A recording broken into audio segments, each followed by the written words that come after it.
Assalamualaikum warahmatullahi wabarakatuh. Salam sejahtera untuk kita semua. Halo, apa kabar? Berjumpa kembali dengan Ibu Jumai di sini dalam materi menganalisis kaidah kebahasaan teks editorial. Pada pertemuan sebelumnya kita sudah membahas mengenai struktur teks editorial.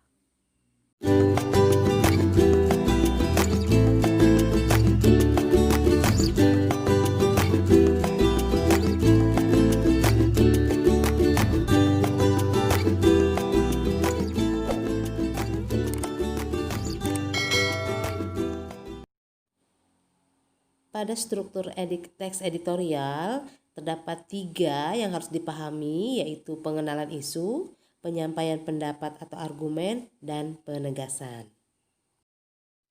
Silahkan kalian buka kembali pada halaman 87. Di situ terdapat teks yang berjudul Kado Tahun Baru 2014 dari Pertamina. Pada halaman tersebut dijelaskan struktur teks editorial. Untuk pengenalan isunya ada pada paragraf pertama. Fungsi pengenalan isu pada teks editorial itu adalah mengenalkan isu yang disajikan dalam peristiwa yang sedang aktual, fenomenal, dan kontroversial. Sedangkan untuk pada paragraf pertama tersebut, pengenalan isunya yaitu Pertamina mengirim kado tahun baru 2014 yang pahit kepada masyarakat mengenai kenaikan harga LPG tabung 12 kg.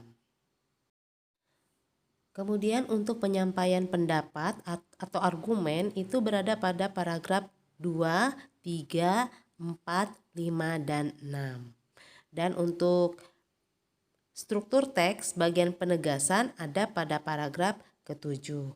Dalam penegasan ini berupa simpulan, saran, atau rekomendasi yang di dalamnya terselip harapan redaksi kepada pihak yang bersangkutan untuk menghadapi atau mengatasi persoalan yang terjadi di tengah masyarakat ini.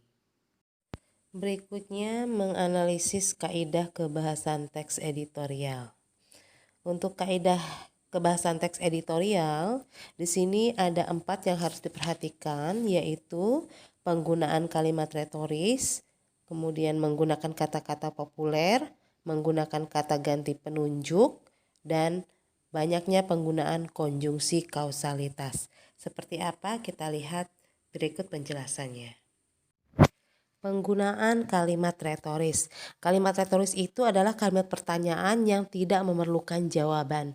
Artinya, harapannya adalah agar si pembaca ini bisa merenungkan atau mempertanyakan hal-hal yang terjadi terhadap pandangan atau isu yang sedang dibahas pada teks editorial tersebut.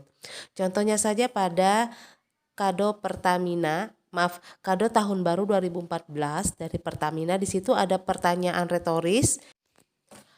Benarkah pemerintah tidak tahu atau tidak diberitahu mengenai rencana Pertamina menaikkan harga LPG? Nah, yang seperti ini adalah merupakan pertanyaan sebenarnya yang tidak perlu jawabannya, kan? Karena kita sebagai pembaca diajak untuk berpikir dan merasakan terhadap apa yang terjadi pada isu yang berkembang dalam teks editorial tersebut. Selanjutnya yang kedua adalah menggunakan kata-kata populer. Maksud dari kata-kata populer ini adalah kata-kata yang biasa, kata-kata yang biasa dipakai, biasa yang didengar oleh masyarakat, artinya yang mudah dicerna dan mudah dipahami oleh pembaca. Selanjutnya menggunakan kata ganti penunjuk. Kata ganti penunjuk ini biasanya merujuk pada waktu, tempat, peristiwa, dan sebagainya. Contoh kata-kata ganti penunjuk pada kalimat itu seperti kata ini, itu, di sini, di situ, begini, begitu, dan sebagainya. Kaidah kebahasaan berikutnya adalah banyaknya menggunakan konjungsi kausalitas.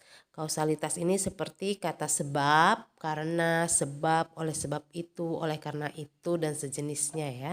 Di situ kalian bisa melihat contohnya bagaimana penggunaan kata atau konjungsi kausalitas dalam sebuah kalimat. Baiklah, sampai di sini sudah bisa dipahami ya. Diingatkan kembali bahwa struktur teks editorial itu terdiri dari 3. Pertama, pengenalan isu. Yang kedua adalah penyampaian pendapat atau argumen, dan ketiga adalah penegasan. Kemudian untuk kaidah kebahasaannya sendiri adalah penggunaan kalimat retoris, menggunakan kata-kata populer, menggunakan kata ganti penunjuk, dan banyaknya penggunaan konjungsi kausalitas. Berikutnya adalah latihan. Diharapkan kalian dapat memahami kemudian mengerjakan latihan berikut. Silakan kalian buka halaman 99 sampai dengan 100. Pada halaman tersebut ada teks yang berjudul Pengangguran Makin Bertambah. Di sini kalian Ibu minta untuk membuat analisis struktur teks editorial dan menentukan kaidah kebahasaan teks editorial yang ada pada teks Pengangguran Makin Bertambah. Demikian pembelajaran hari ini. Jangan lupa tetap semangat, jaga kesehatan, dan tetap selalu berdoa kepada Allah Subhanahu wa Ta'ala. Semoga kita senantiasa dalam lindungannya. Amin ya Rabbal Alamin. Wassalamualaikum warahmatullahi wabarakatuh.